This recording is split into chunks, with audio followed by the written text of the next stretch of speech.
Bismillahirrahmanirrahim. Assalamualaikum warahmatullahi wabarakatuh. Bismillahirrahmanirrahim. Wassalatu wassalamu ala Rasulillah wa ala alihi wa sahbihi wa man tabi'ahum bi ihsanin ila yaumiddin, amma ba'du.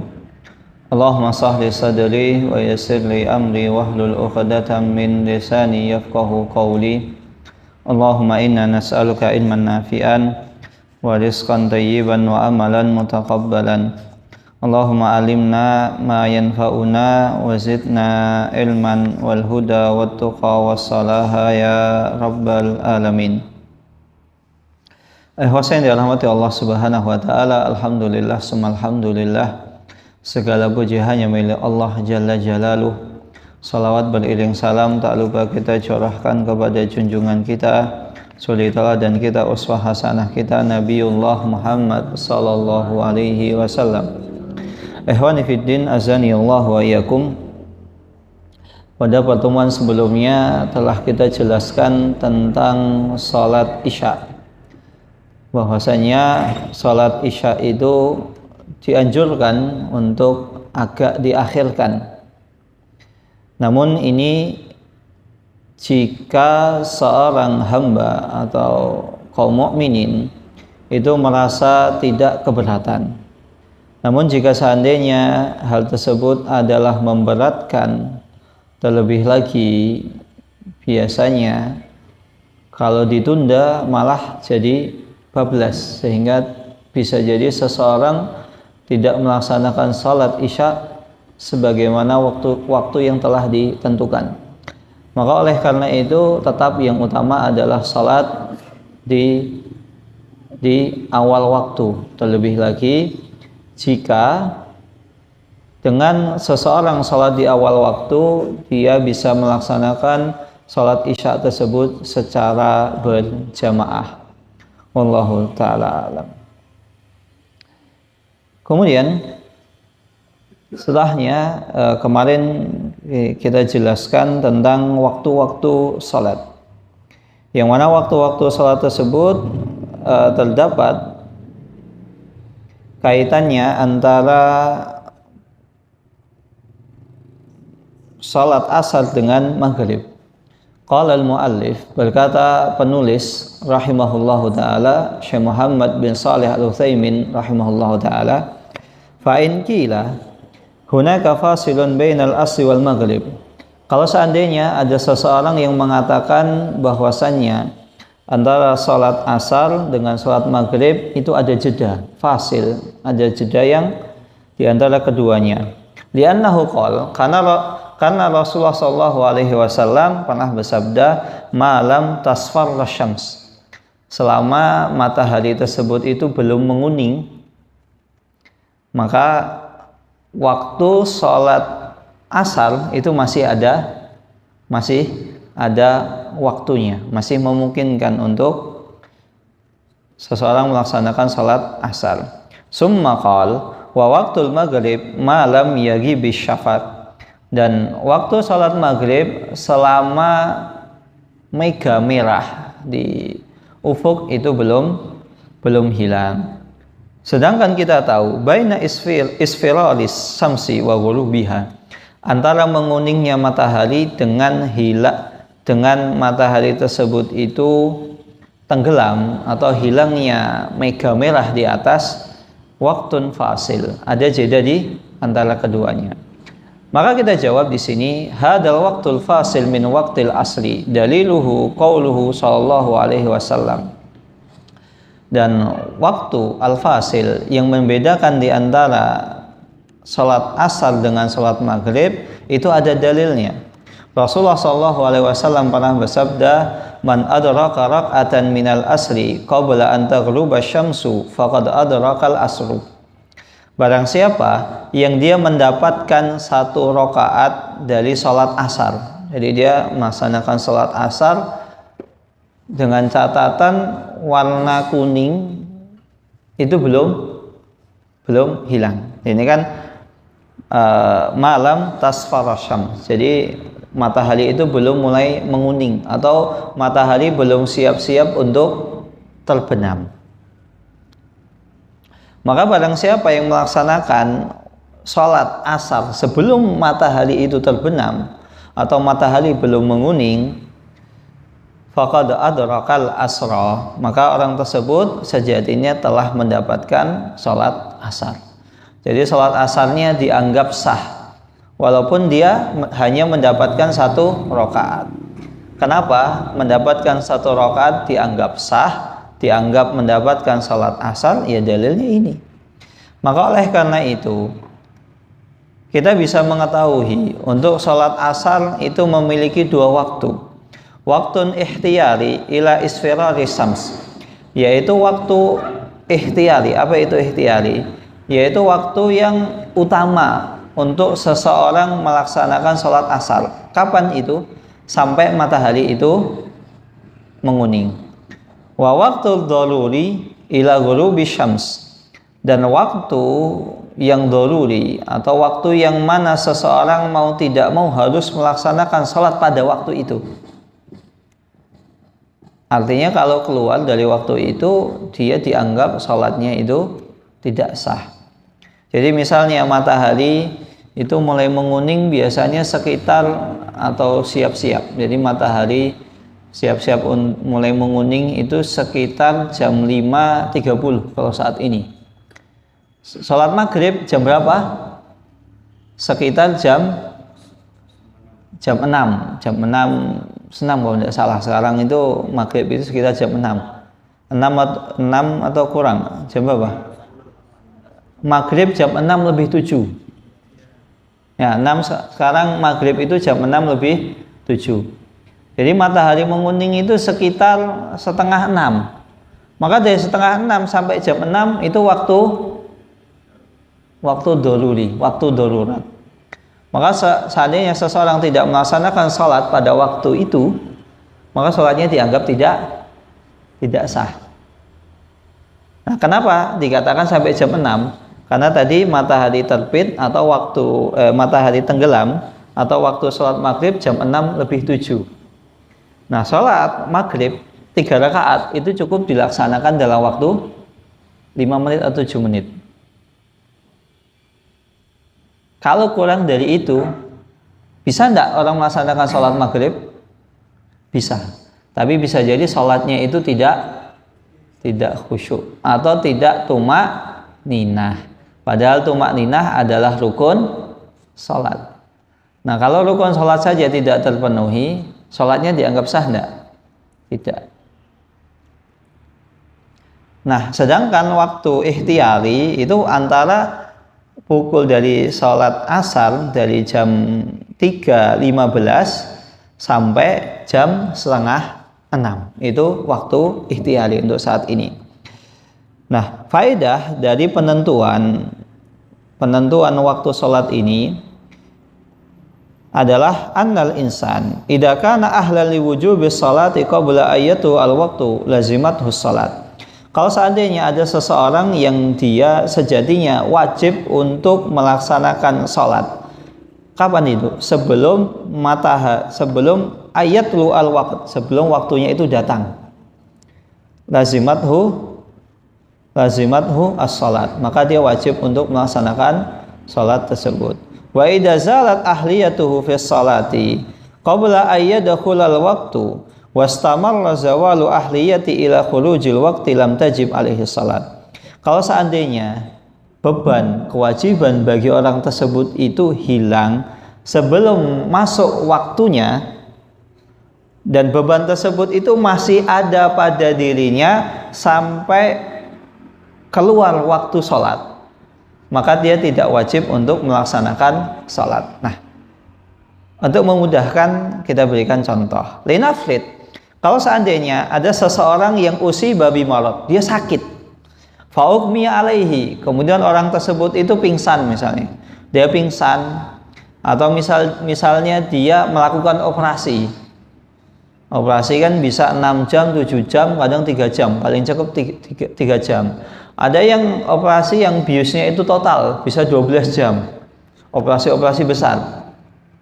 Maka seandainya dia itu pingsan atau dia dioperasi qabla antazula syams, sebelum matahari itu tergelincir, berarti tergelincirnya matahari waktu sholat apa? Sekalian, sholat duhur, matahari tergelincir. Lazimat hus sholat, walam yufik illa ba'da ghurubi syamsi, sedangkan dia tidak sadar dari siumannya atau dari operasinya kecuali setelah matahari itu tenggelam. Falaysa alaihi sholatu duhri wal asr, maka dia tidak wajib untuk melaksanakan sholat duhur dan sholat asar. Karena apa? Misal dia pingsan jam 11, sedangkan sholat duhur sekarang jam 11.40, jam 11.53, jam 11 pingsan atau jam 11 melakukan operasi. Sadarnya kapan? Ketika maghrib, adzan maghrib baru sadar, atau adzan maghrib baru biusnya atau operasinya selesai, maka duhur dan asar dia tidak wajib untuk melaksanakan. Kenapa? Karena ketika itu dia pingsan. Li'annahu zala aqluhu, karena akalnya itu hilang. Karena salah satu hal yang mewajibkan seseorang melaksanakan sholat adalah berakal. Dan orang yang pingsan itu tidak berakal. Qabla duhulil waqti, maka dia akalnya itu hilang sebelum waktunya itu tiba. Walam ya'ud illa aqluhu illa ba'da khurujil waqti fala sholata alaih. Sedangkan akalnya itu kembali, dia sadar, dia mulai berakal setelah waktu sholat tersebut itu sudah hilang dari dirinya, habis. Maka dia tidak perlu melaksanakan sholat duhur dan sholat asar. Contoh lain, imra'atun, ada seorang perempuan tahurat minal haidi ba'da ghurubi syams. Ada seorang perempuan yang dia suci dari haid setelah matahari terbenam. Falaysa 'alaiha salatu duhri wal asri, maka dia tidak wajib untuk melaksanakan sholat duhur dan sholat asar. Li'annal waqta qad kharaja, karena waktu sholat duhur dan asar sudah hilang. Maka duhur dan asarnya dianggap dia masih dalam kondisi haid. Sedangkan haid adalah kondisi yang mana seorang wanita itu haram untuk melaksanakan sholat. Jadi kalau ada orang wanita haid melaksanakan sholat, sah nggak sholatnya? Nggak sah sholatnya, bahkan dia berdosa. Karena asalnya dia nggak wajib. Begitu juga, ini Syekh Utsaimin, beliau mengkiaskan seseorang yang pingsan. Kalau pingsan, kan nggak berakal ya. Orang berakal wajib sholat nggak? Nggak wajib. Orang yang nggak berakal tuh nggak wajib sholat. Ini kalau pingsan itu kan suatu kondisi yang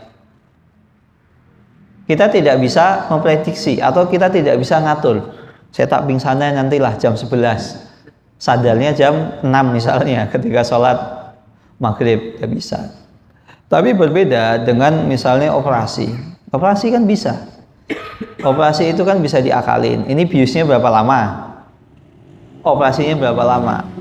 Maka kalau seandainya seseorang tetap ingin melaksanakan sholat sebagaimana mestinya, itu bisa diatur.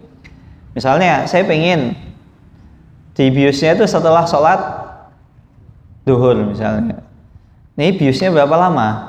3 jam. 3 jam masih cukup untuk melaksanakan sholat asar. Tapi kalau misalnya 6 jam, nah ini yang sulit, ini 6 jam. Dan jarang orang mau menunda operasi itu malam, jarang.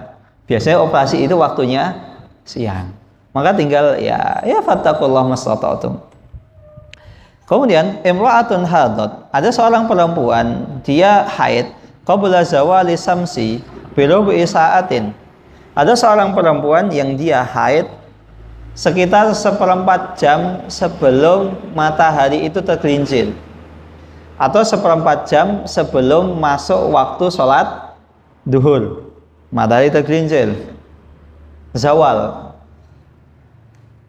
Birub Isa, antum ingat-ingat waktu sholat itu kapan? Antum hafalkan. Ini datang pertanyaan, ada seorang perempuan haid 1/4 jam sebelum matahari tergelincir. Nah ini waktu sholat apa? Duhur. Fala yalzamuha qada'u sholatid duhri idza tahurat. Maka dia tidak wajib untuk mengganti sholat duhur kalau dia suci. Karena dia haid 15 menit sebelum matahari tergelincir. Li'annahu zalat ahliyatuha qabla ayyadkhulal waqt. Karena kewajiban beban yang ada pada dirinya untuk melaksanakan sholat itu hilang dari dirinya sebelum masuk waktu sholat tersebut. Contoh lain, imra'atun tahurat minal haidi ba'da muntasifil laili. Ada seorang perempuan yang dia suci dari haidnya setelah pertengahan malam. Falaisa 'alaiha salatul isya. Maka tidak wajib bagi dirinya untuk melaksanakan sholat isya. Karena sholat isya, kenapa tidak wajib? Karena sholat isya waktunya adalah sampai tengah malam. Maka kalau seandainya dia sucinya jam 1 malam, maka dia tidak wajib untuk melaksanakan sholat isya. Ini kalau berpegang dengan pendapat Syekh Utsaimin. Kalau berpegang dengan madhab yang lain, wajib sholat enggak? Wajib. Ini karena antum santri ya kita buka, khilaf di antara ulama ada. Tapi berbeda ketika kita misalnya menjelaskan di masyarakat, kita kajian di masyarakat umum, kita pakai pendapat yang kita anggap itu kuat. Kita anggap kuat. Kenapa demikian? Agar masyarakat itu tidak bingung. Ustadz ini ngomong ini begini, Ustadz ini ngomong begitu, ini khilaf ini. Apalagi orang awam ketika disebutkan khilaf di antara ulama, malah tambah bingung. Malah bisa jadi akhirnya dia memilih pendapat yang paling ringan bagi dirinya. Sehingga ketika mengikuti pendapat yang paling ringan bagi dirinya, dia terjatuh ke dalam tata bu'ur rukhas. Apa itu? Mencari-cari celah keringanan di antara ulama, dan itu haram. Ulama sepakat tata bu'ur rukhas itu haram. Tapi ketika ada rukhsah, ambil. Tapi mencari-cari rukhsah itu haram. Cari yang enak, cari yang gampang, cari yang sesuai dengan hawa nafsunya, itu dilarang, itu haram.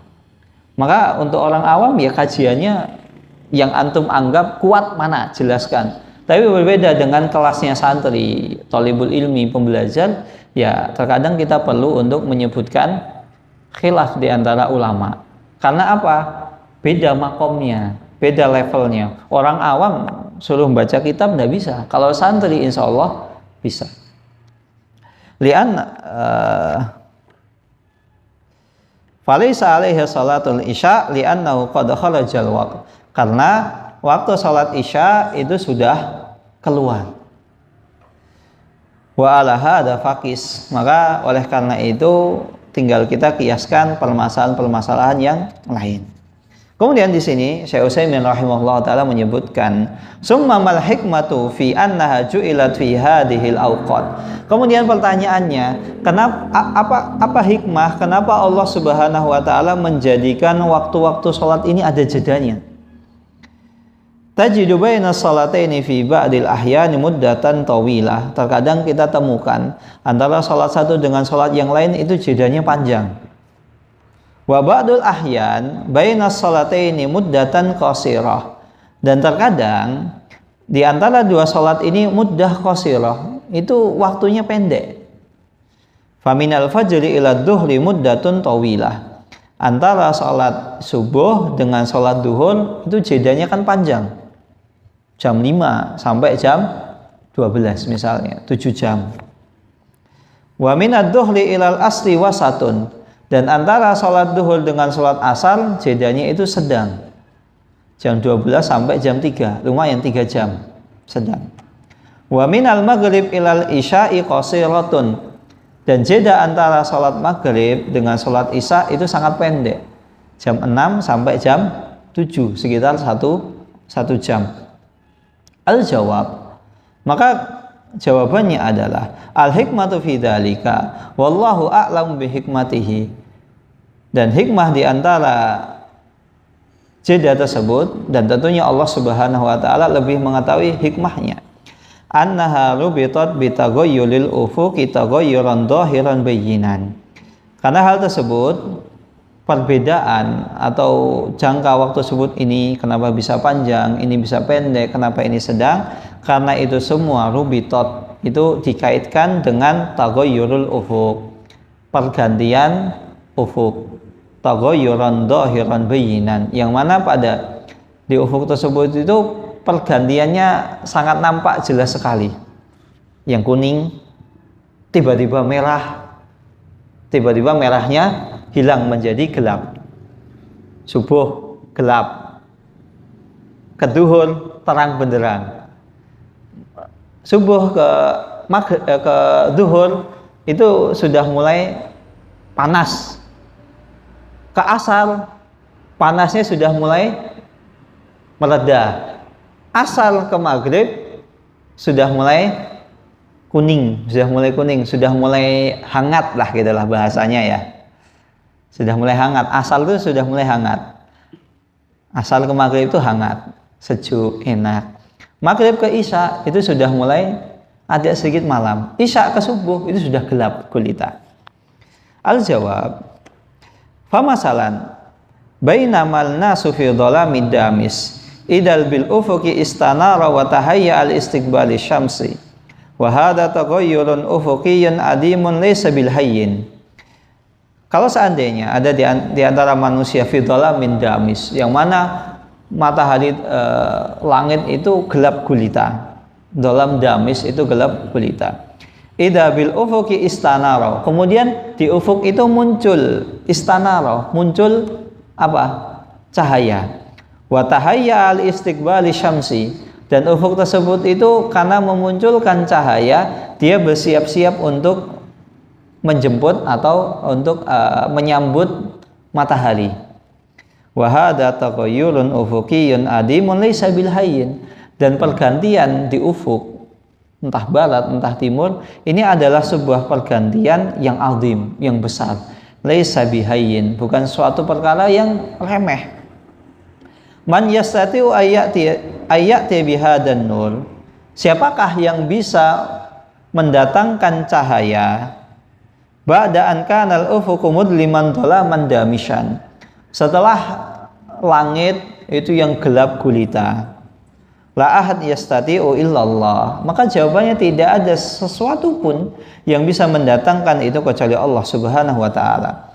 Wa manil ladzi yastati'u minal khalqi ayati bihadhihi syamsu litunira lil alam. La ahad. Dan siapa lagi yang bisa memunculkan matahari, menerangi makhluk di muka bumi ini dengan mendatangkan matahari yang menyinarinya, maka tidak ada yang bisa mendatangkan kecuali Allah Subhanahu wa taala. Qul ara'aitum in ja'alallahu 'alaikumul laila sarmadan ila yaumil qiyamati man ilahun ghairullah ya'tikum bidiya. Apakah kalian tidak berpikir, bagaimana kalau seandainya ja'alallahu 'alaikumul laila sarmadan, Allah Subhanahu wa taala menjadikan malam itu gelap gulita. Langit Allah jadikan gelap gulita terus-menerus sampai hari kiamat. Man ilahun ghairullah ya'tikum bidiya, maka siapa lagi yang bisa mendatangkan matahari tersebut kecuali Allah Subhanahu wa taala. La ilaha illallah, tiada sesembahan yang berhak disembah selain Allah. La ahad ya'tiya bidiyain illallah, maka tidak ada yang bisa mendatangkan bidiya dengan cahaya tersebut kecuali Allah. Afala tasma'un. Idan hadhil ayat min ayatillah wa min ajli dzalika syuri'at salatul fajri. Maka oleh karena itu, yang dari malam gelap gulita, dari isya menuju subuh yang gelap gulita, kemudian ketika mendekati subuh itu sudah mulai sedikit terang. Ada garis-garis putihnya di langit. Maka oleh karena itu seseorang diperintahkan untuk melaksanakan sholat subuh. Kemudian quti'as sholatu inda tulu'i syams. Kemudian sholat subuh itu terputus habis waktunya. Liyakuna hadzal waqta faraghin linnasi wa talabil lil ma'ash. Nah, ketika matahari tersebut itu sudah mulai terbit, maka waktu tersebut Allah Subhanahu wa taala berikan kepada seorang makhluk untuk waktu yang faragh, untuk waktu santai, tenang, nyaman, wa talabil lil ma'ash, dan waktu untuk seseorang bisa bekerja dan mencari pencaharian. Nah, setelah ada waktu yang tenang, nyantai, nyaman, Allah Subhanahu wa taala datangkan sholat setelahnya. Agar apa? Agar manusia itu ingat kepada Allah Subhanahu wa taala. Nah, ini intinya, ini rincian ini jawaban dari pertanyaannya Galih kemarin 2 pekan yang lalu. Jadi intinya kenapa ada waktu-waktu, kenapa hikmahnya begini dan begitu, kenapa termasuk salah satunya kenapa sholat ketika sholat jahriyah itu di malam hari, kenapa sholat sirriyah itu rata-rata di siang hari, agar seseorang itu fokus mengingat Allah Subhanahu wa taala. Ya seperti duhur ini, ketika seseorang sedang sibuk-sibuknya mencari dunia, Allah ingatkan kamu kembali kepada Allah untuk melaksanakan, untuk berzikir, untuk mengingat Allah Subhanahu wa taala.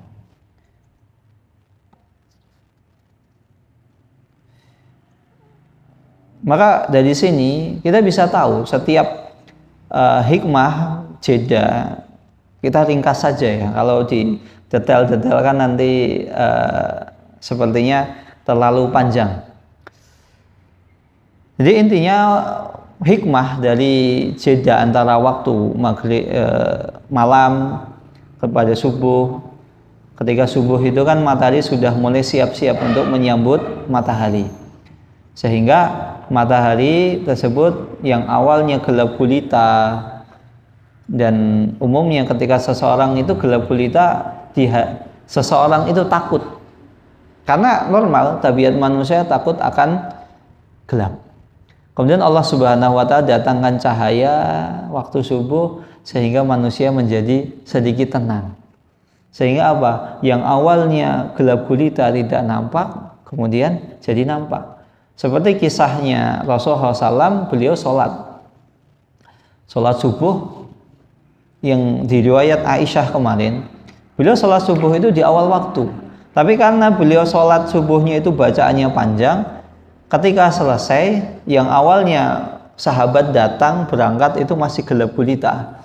Ketika selesai sholat subuh, sampai sahabat itu bisa melihat orang sebelahnya. Sehingga ketika pagi seseorang, ketika disinari matahari, seseorang mulai datang rasa tenang.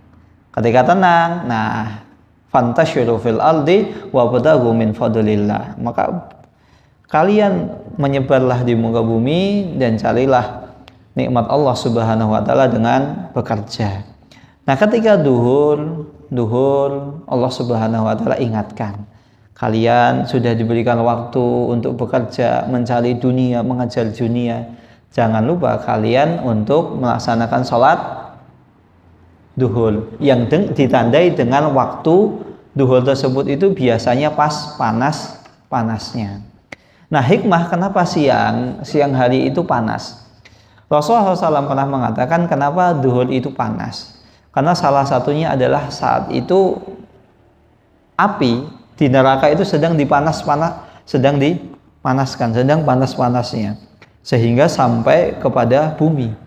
Nah, ketika itu yang notabene siang itu panas, umat manusia itu diperingatkan oleh Allah untuk melaksanakan sholat duhur. Siapa yang bisa menyelamatkan seseorang dari siksa api neraka?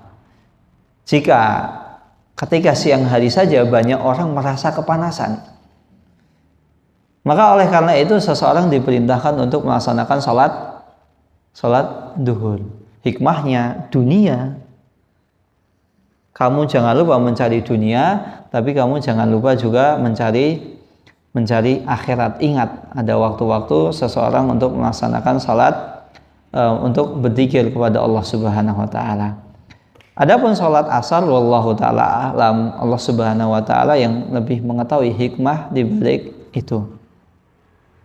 Adapun salat maghrib, setelah matahari itu terbenam, yataghayyarul jaw, suhu cuaca itu mulai berubah. Yang awalnya tadi panas, kemudian mulai sedikit hangat. Ketika masuk waktu sholat maghrib, cuaca itu sudah mulai sedikit sejuk, dingin, sudah mulai dingin.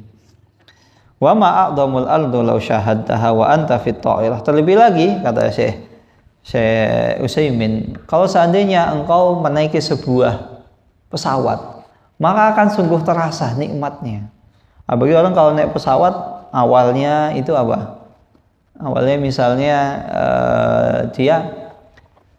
misalnya seseorang, apalagi ketika waktu sore, itu kerasa sekali. Kan seseorang kalau naik pesawat itu semakin tinggi semakin apa? Semakin tinggi, semakin dekat kepada matahari, maka semakin panas. Maka orang akan tahu hikmahnya, oh ternyata enak. Ya, kita enak karena apa? Kita di pesawat pakai AC. Coba kalau misalnya nggak pakai, coba antum semakin tinggi semakin panas. Mending aku tadi ke bawah. Nah itu hikmahnya. Karena di bawah itu sejuk. Maka ada sebuah ada sebuah pertanyaan, Ustadz. Saya ketika naik pesawat, ketika sebelum take off, sebelum seseorang itu terbang, saya dengar waktu sholat maghrib misalnya, adzan maghrib, posisi di pesawat belum terbang, tapi sekitar 15 menit setelah terbang, padahal tadi sudah masuk waktu sholat maghrib. Nah ketika saya terbang, ternyata matahari itu masih kelihatan. Karena tadi dia di bawah, matahari sudah benar-benar terlihat apa? Tenggelam. Tapi 15 menit naik pesawat, loh kok matahari ternyata masih jelas. Nah, jadi saya sholat maghrib apa enggak ini? Tadi matahari sudah terbenam. Tapi kok 15 menit matahari ternyata masih jelas, masih panas. Nah pertanyaan di sini, dia sholat maghrib enggak? Pakai patokan sholat maghrib ketika di darat atau ketika sudah naik?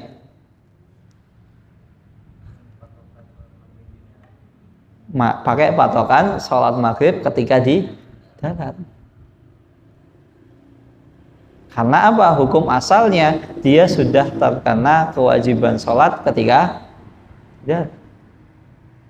dia sudah terkena kewajiban melaksanakan sholat maghrib ketika di darat. Beda kalau seandainya seseorang, misalnya antum tinggal di Burj Khalifah. Burj Khalifah, tahu Burj Khalifah?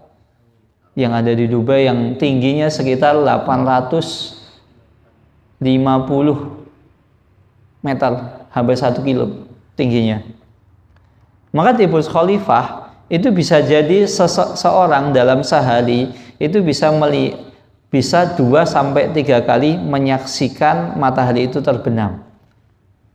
Kok bisa? Begitu juga sholat maghrib itu bisa 3 waktu yang berbeda, padahal sama-sama tinggal di Burj Khalifah. Kenapa demikian? Karena yang tinggal di lantai bawah melihat, oh matahari sudah terbenam, masuk waktu sholat maghrib. Nah berbeda kalau misalnya yang tinggal misalnya di lantai, misalnya 30, 40, yang puluhan itu, nggak tahu Burj Khalifah itu ada berapa lantai ya. Intinya tingginya 850 meter. Nah bisa jadi yang tingginya dia tinggal di Burj Khalifah lantai ke-30, buka jendela, matahari masih kelihatan. Artinya sudah wajib sholat maghrib apa belum? Belum. Karena yang jadi patokan adalah apa? Matahari terbenam atau belumnya.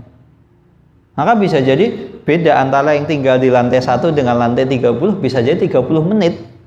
Beda waktu sholatnya. Apalagi yang paling atas. Karena apa? Semakin ke atas, matahari semakin kelihatan. Bisa jadi yang di lantai atas, paling atas, bisa jadi sholat maghribnya jam 7. Yang di bawah jam 6, yang tengah setengah 7, yang paling atas jam 7. Kenapa? Karena matahari masih kelihatan. Kalau pengen sholatnya cepat, ya turun ke bawah. Kalau misalnya sholatnya pengen nanti naik ke atas. Nah ini salah satu dalil yang membuktikan bahwasannya bumi itu bulat, bukan bumi itu datar. Kalau bumi itu datar, harusnya matahari itu konstan. Apa itu? Matahari itu nggak berubah. Mau di atas, mau di bawah, mau di tengah, mau semakin tinggi tetap bentuknya sama. Tapi beda kalau misalnya bumi itu bulat, maka semakin bangunan itu semakin tinggi, maka akan semakin terlihat matahari.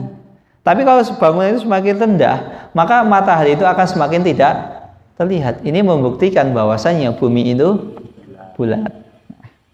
Nah intinya ini hikmah. Jadi hikmah, salah satu hikmah kenapa sholat itu ada jedanya, sehingga seseorang itu ketika sore itu mulai ingat Allah Subhanahu. Ketika malam, ya Allah, malam yang mana umumnya orang itu takut kegelapan, maka kita diperintahkan untuk sholat, untuk berzikir, untuk meminta pertolongan kepada Allah Subhanahu wa taala. Fa bihadza na'rifu hikmatallahi azza wa jalla fi fardhi sholati fi hadhil awqat.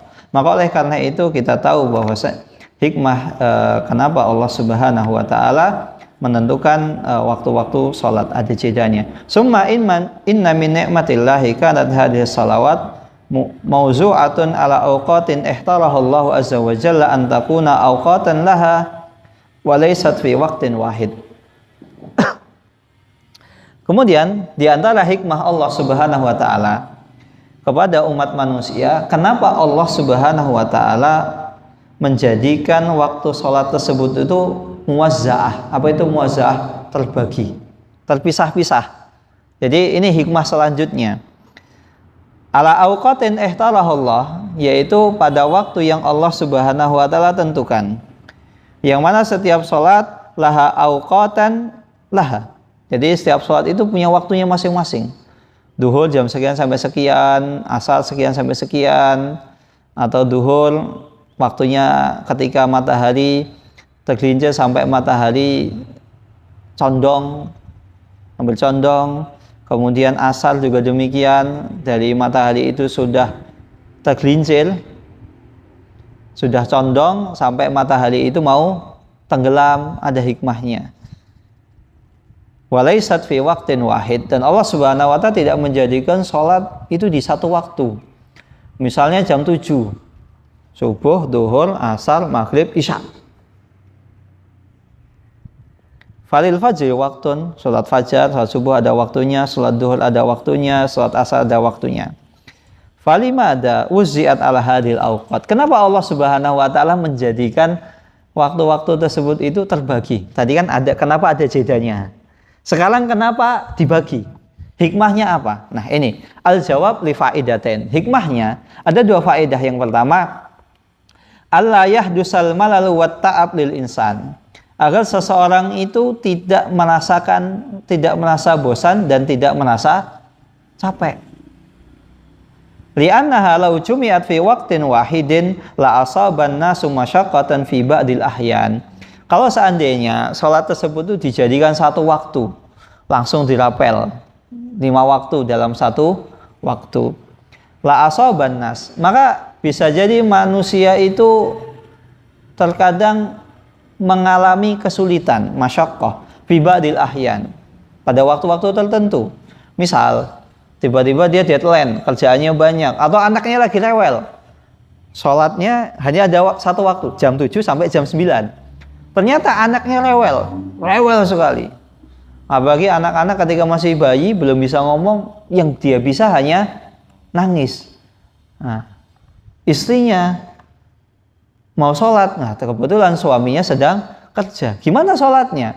Atau taruhlah suaminya ada, gantian.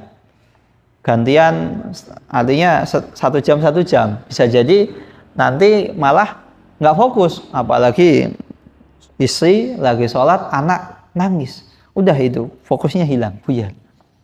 Maka seseorang akan mengalami kesulitan. Falau sholal insanu sab'a raka'atin fi ayyi wahidin rubbama yat'abu wa yamal. Dan bisa jadi seseorang itu capek. Karena apa?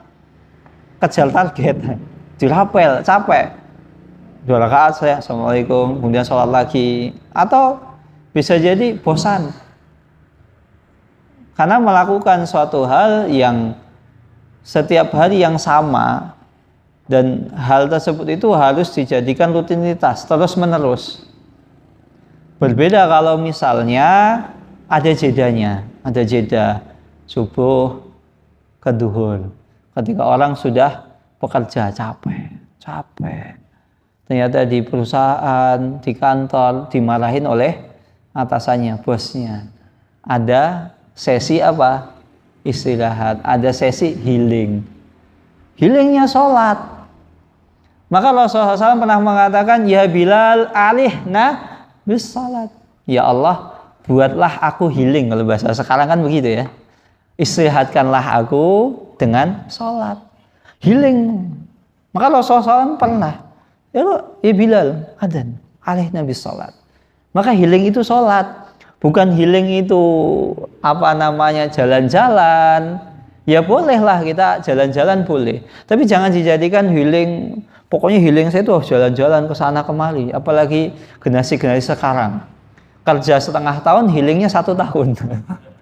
Kan ada generasi-generasi model begitu. Tiba-tiba saya ambil cuti. Kenapa cuti? Saya healing.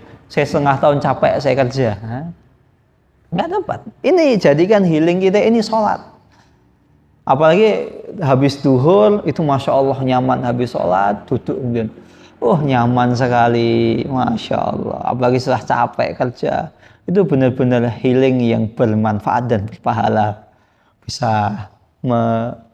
Hati itu bisa menenangkan hati. Bukan hanya sementara tenang.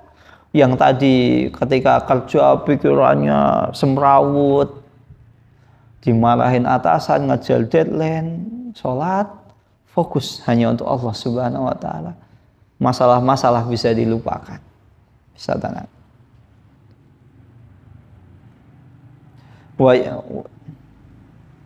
Wa ya'ti biha ala ghairil wajhil matlub. Dan ketika seseorang itu capek, bosan, bisa jadi ketika dia melaksanakan sholat tersebut,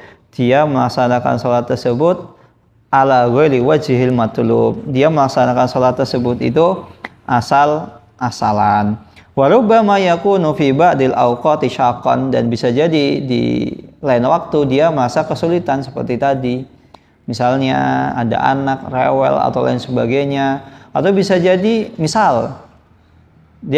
misalnya tiba-tiba orang tersebut itu kecelakaan. La qadarullah, kecelakaan, kemudian darahnya itu keluar banyak. Nah, dalam pendapat sebagian madhab, ketika darah itu mengalir dan deras banyak, maka darah tersebut itu membatalkan sholat, bahkan membatalkan wudhu. Itu sebagian pendapat. Nah, ketika misalnya luka, maka sulit, harus ditutup dulu. Dan kadang menutup luka misalnya yang parah itu butuh waktu. Misalnya operasi ringan, butuh dijahit, butuh ini. Bisa jadi memakan waktu yang tidak sebentar.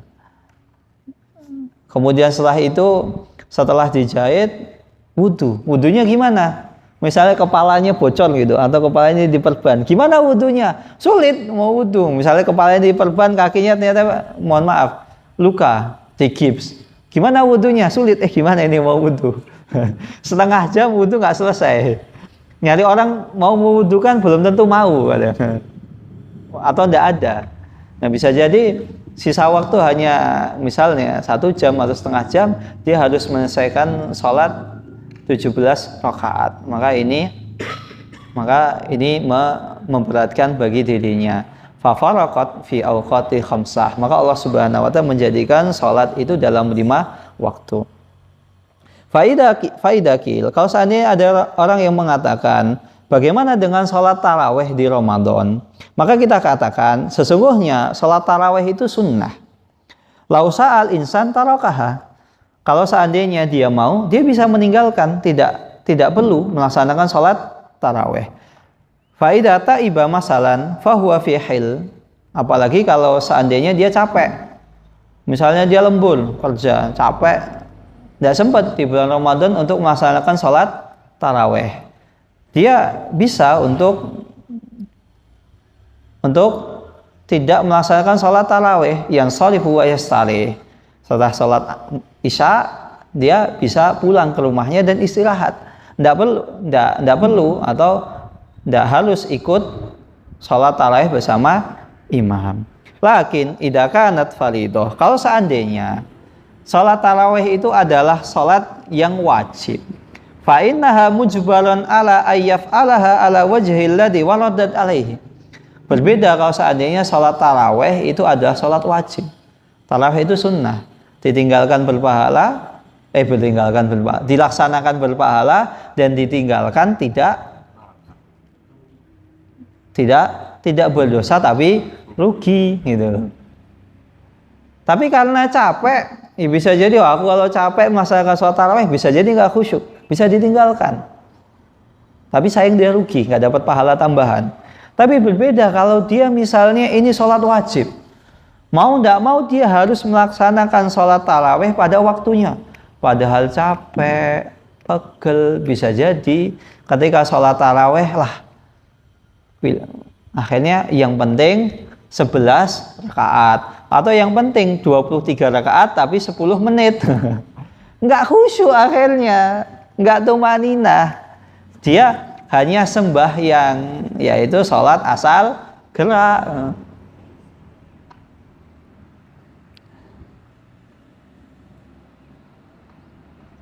Fahada falkun baina hada wa hada. Maka tentu beda. Salat wajib dengan salat sunnah itu berbeda. Walihada, maka oleh karena itu, walihada kana al-insanu fi salatihi yatahajjad wa yutilu ruku' wa yasjud wal qira'ah. Lianna salatun nafilah mata sya'a qata'aha wa anha wa ansarafa ila mahali rahatihi.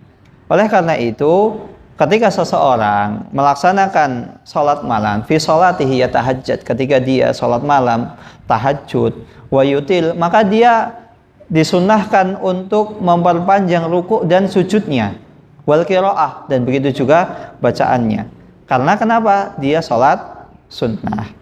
Mata sya'a qata'aha. Kalau seandainya dia pengen, wah ini ternyata sudah capek, ternyata baru 2 rakaat, rukuknya panjang, sujudnya panjang, bacaannya panjang, ternyata sudah capek. Boleh nggak diputus?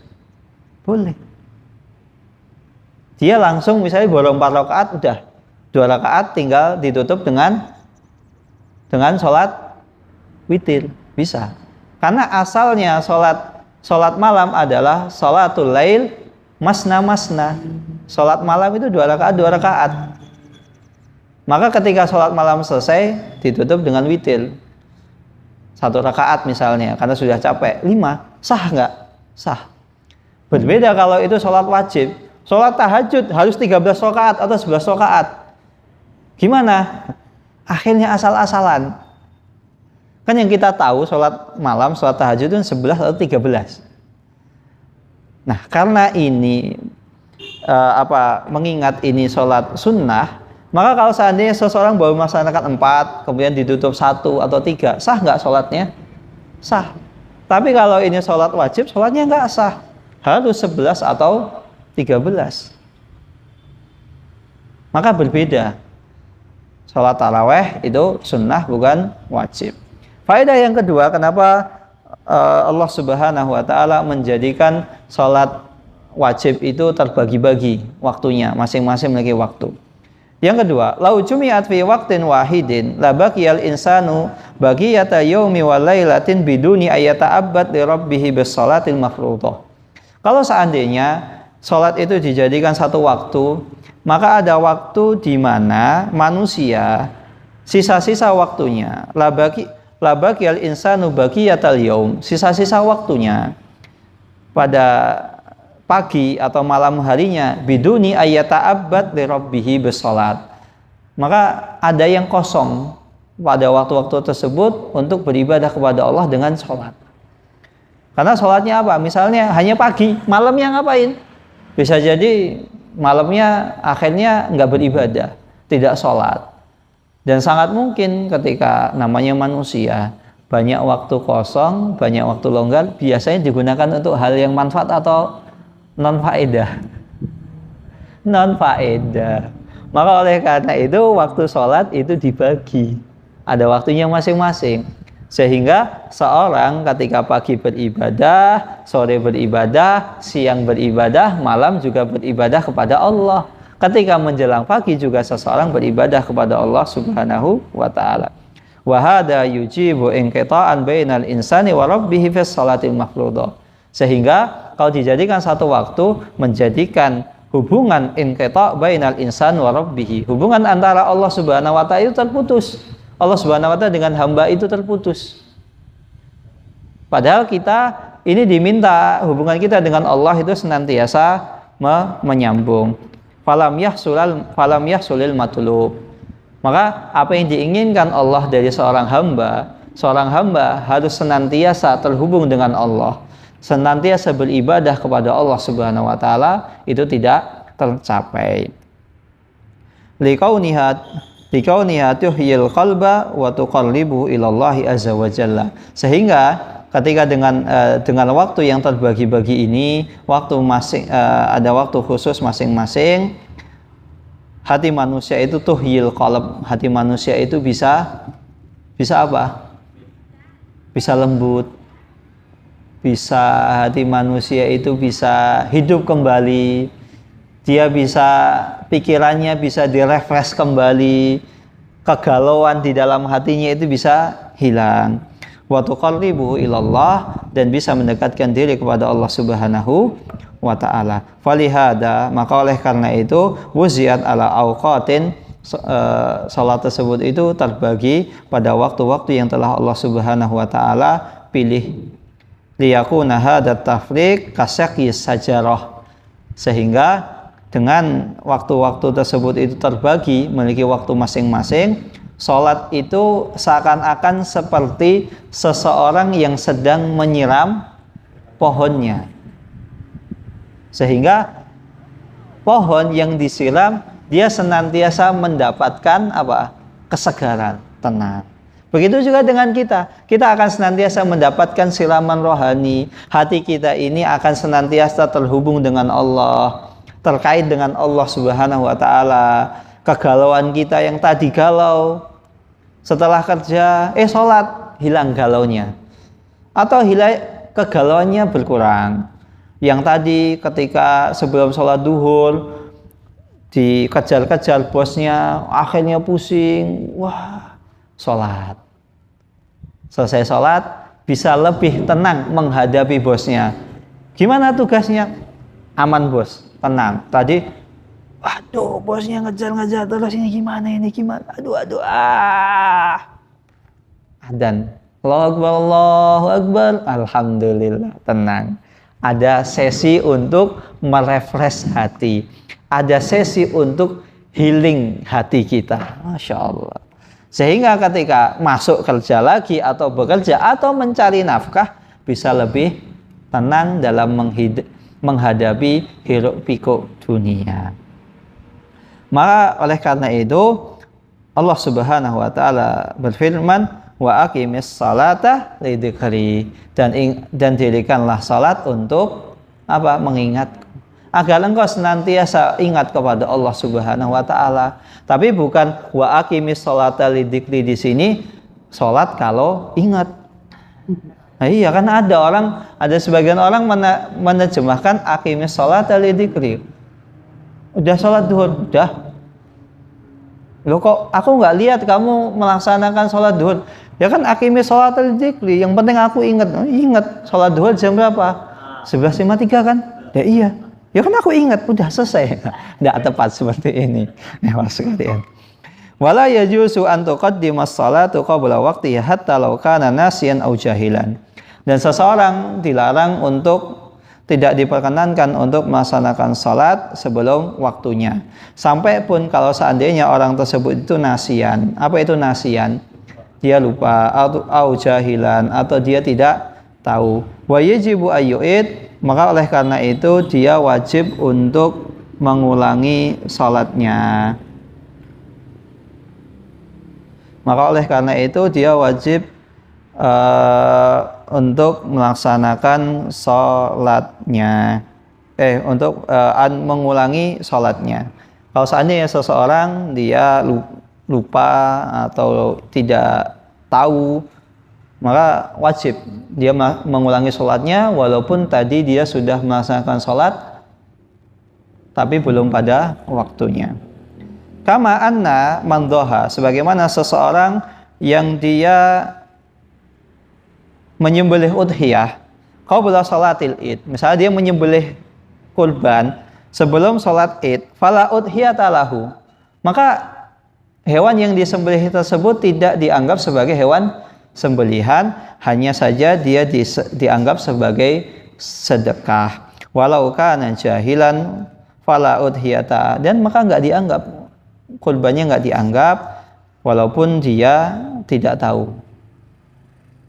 Kalau seandainya dia tidak tahu, tetap itu nggak dianggap. Dia nggak tahu kok kalau ini misalnya belum masuk 10 Zulhijjah, ya nggak dianggap.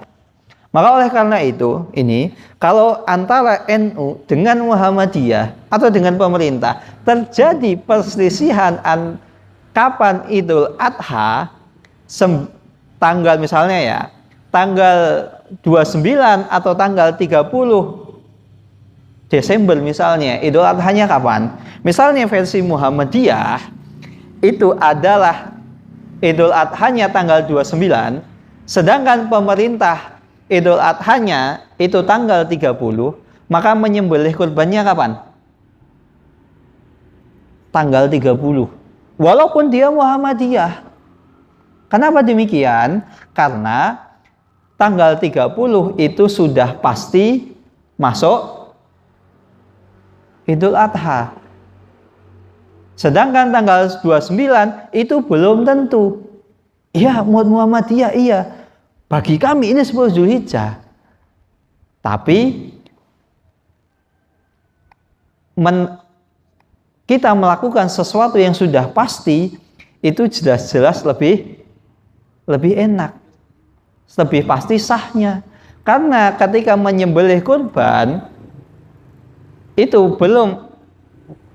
kurban disembelih sebelum waktunya, maka nanti jatuhnya itu sedekah bukan sebagai kurban. Maka oleh karena itu ikut pemerintah nyembelihnya walaupun Muhammadiyah. Walihada, oleh karena itu Nabi Muhammad SAW memerintahkan barang siapa yang menyembelih Idul Adha menyembelih kurban sebelum sholat Idul Adha, hendaklah dia mengulangi sembelihannya, karena dia melaksanakan sembelihan tersebut itu sebelum waktunya. Maka oleh karena itu diambil faedah dari sini, kalau seandainya seseorang dia sholat sebelum waktunya, maka hendaklah dia mengulangi sholat tersebut. Wallahu ta'ala a'lam bishawab. Ada pertanyaan?